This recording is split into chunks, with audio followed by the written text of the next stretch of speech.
Oke, kembali lagi bersama saya Andika Pratnyana di channel YouTube Kabar Undiksa.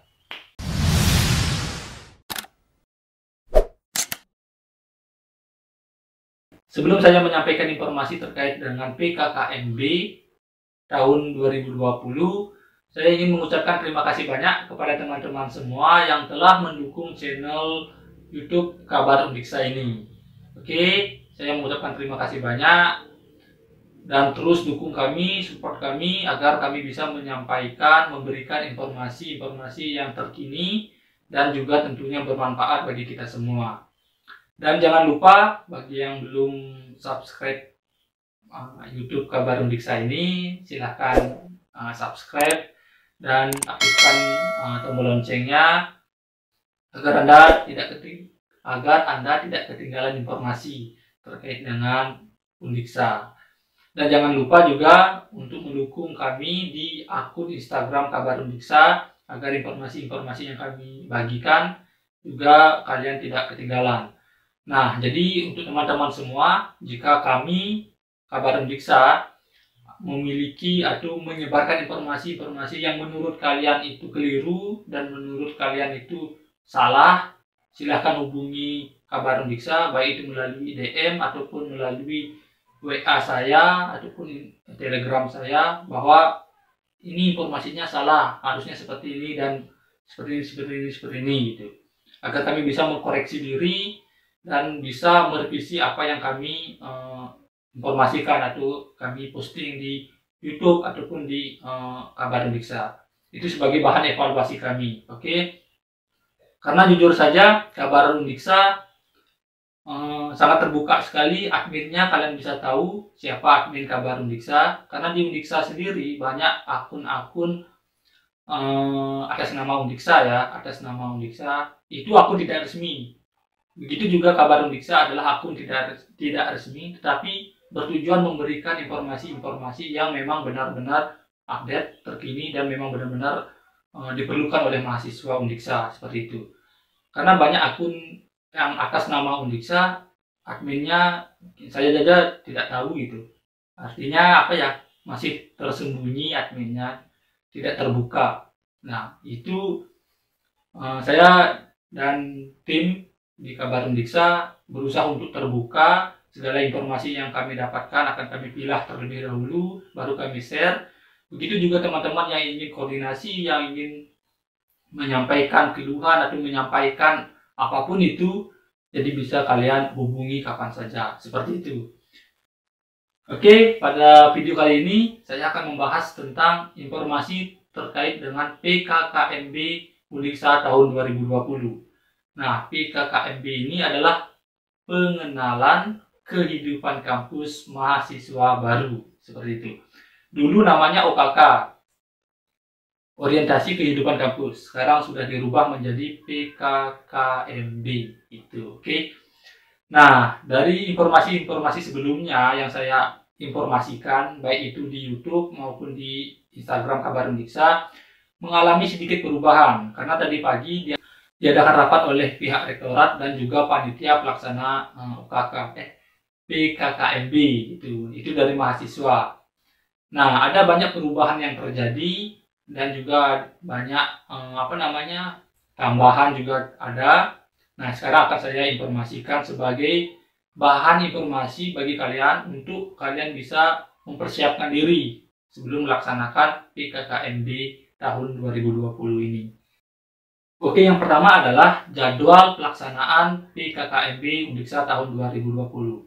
Nah, seperti video yang kemarin yang saya jelaskan, itu mungkin tanggal 10, saya bilang tanggal 10, 11, 12, 13 mungkin.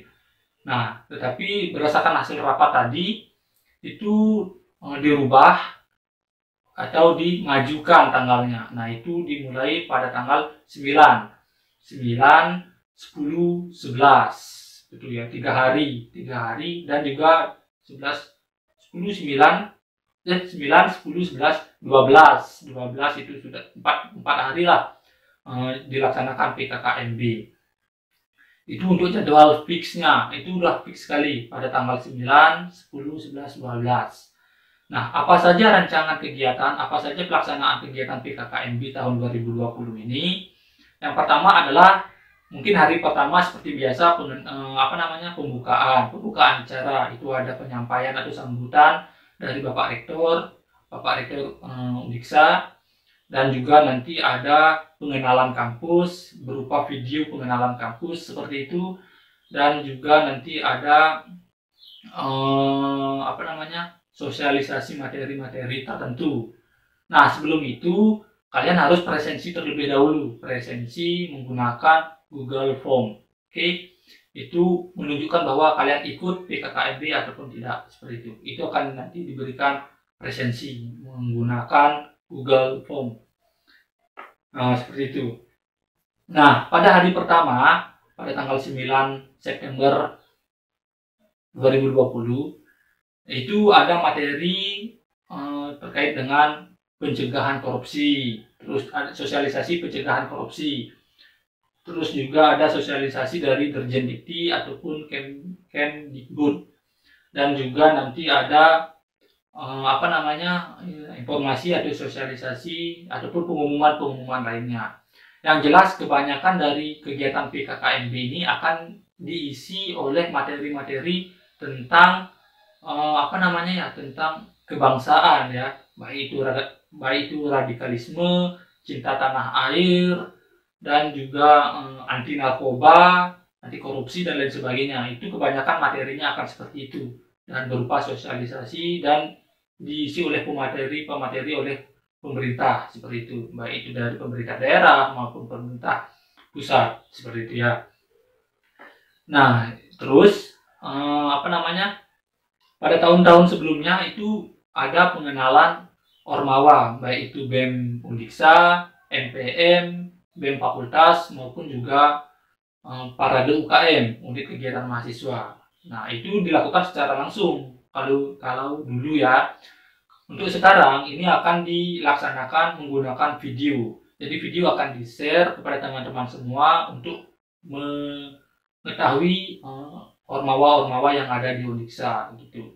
Akan dibagikan sebuah video. Dan juga paling penting adalah dari kegiatan PKKMB ini, seperti namanya PKKMB, pengenalan kehidupan kampus. Jadi yang perlu kita tahu adalah kampusnya, lingkungan kampus Undiksa itu seperti apa. Nah, nanti akan ada sosialisasi terkait dengan perpustakaan, terkait dengan UPT TIK, yang nanti banyak mahasiswa berhubungan dengan UPT TIK, berhubungan dengan perpustakaan, dan lain sebagainya. Dan juga nanti teman-teman mahasiswa baru akan disosialisasikan ataupun dilatih terkait dengan himne dan mars Undiksa. Jadi mahasiswa baru ataupun mahasiswa Undiksa wajib tahu tentang lagu himne dan mars Undiksa. Itu adalah lagu kebanggaan alma mater kita, seperti itu. Oke. Terus saya lihat dulu, ya. Terus ada juga tentang sosialisasi PKM. Nah, PKM ini kan banyak sekali ya teman-teman yang menanyakan terkait dengan PKM. Nanti akan disosialisasikan oleh dosen, ya, terkait dengan PKM. Mungkin nanti akan diselipkan juga tentang PHP 2D, tentang KBMI, mungkin tentang KIBM, tentang debat, dan lain sebagainya. Nah, program-program itu PKM, PHP 2D, KBMI, KIBM, terus juga ada program-program lainnya, itu merupakan program dari pusat atau dari pusat prestasi nasional yang wajib kita ketahui, yang wajib kita ikuti untuk menunjukkan bahwa kualitas mahasiswa Undiksa memang benar-benar bagus untuk mengikuti ajang-ajang perlombaan seperti itu. Nah, jadi itu perlu disosialisasikan oleh dosen agar kita bersemangat untuk menggapai prestasi. Oke.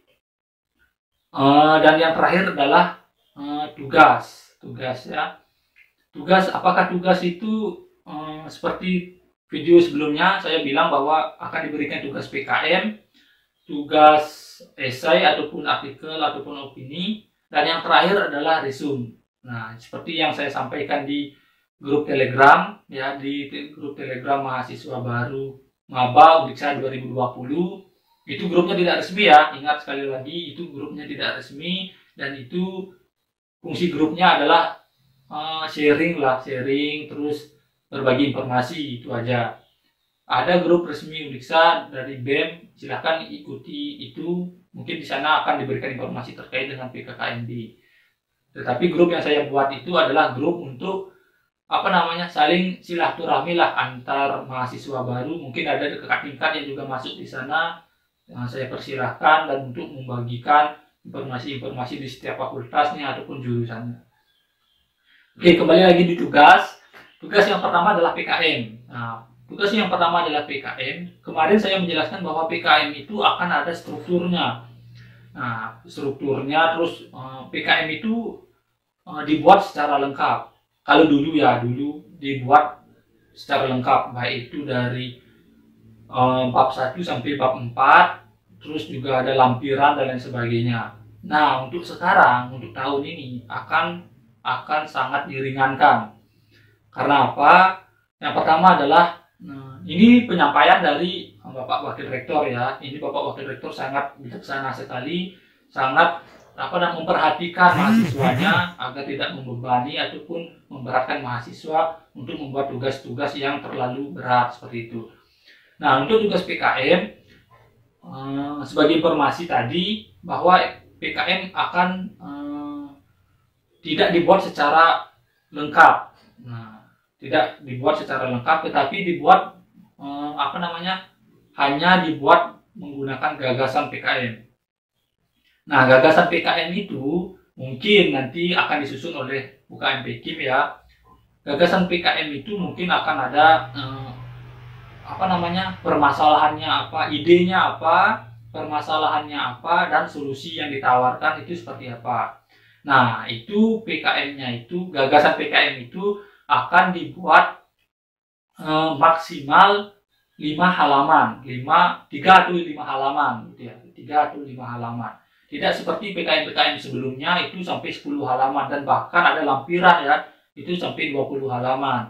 Tapi sekarang 3 sampai 5 halaman, tidak isi lampiran sama sekali, tidak isi biodata pembimbing, tidak isi biodata anggota, dan tidak isi lampiran-lampiran yang lain. Hanya cukup gagasan saja. Gagasan itu berupa judul PKM-nya apa, terus pendahuluannya, terus ada mungkin permasalahannya apa sih gitu, sehingga permasalahan apa yang kamu lihat sehingga kamu membuat judul seperti itu, nah gitu, dan solusinya apa. Nah, dari berdasarkan permasalahan yang kamu temukan, solusi apa yang kamu tawarkan untuk memecahkan permasalahan tersebut.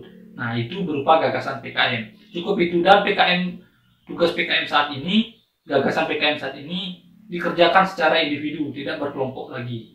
Istilahnya formalitasnya itu tidak isi anggota kelompok, cukup nama kalian saja satu. Itu menurut saya ya, dan saya pastikan memang seperti itu akan munculnya gagasan PKM itu.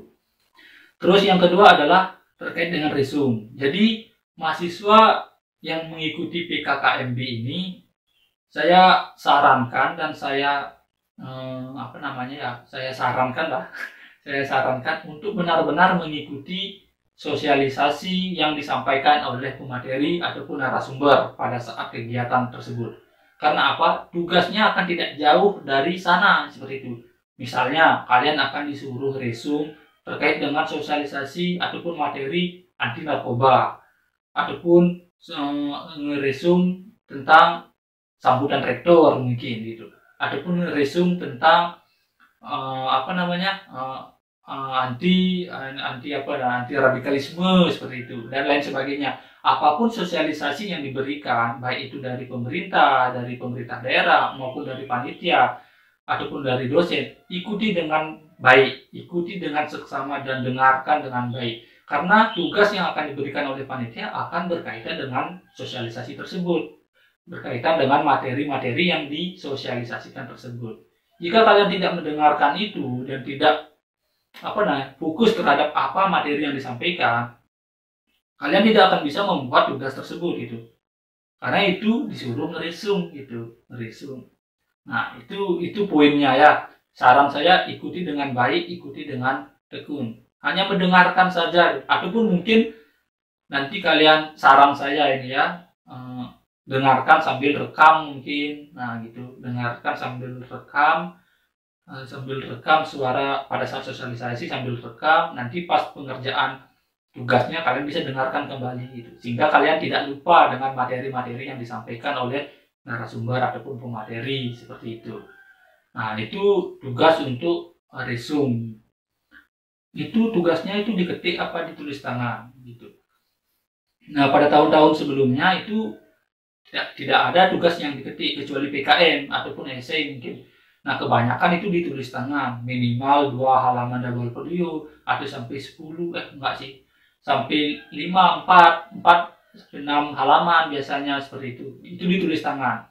Nah, untuk sekarang, karena ini kebijakan Bapak Wakil Rektor 3, saya saja mendengarnya sangat terharu lah gitu, karena beliau sangat memperhatikan mahasiswanya.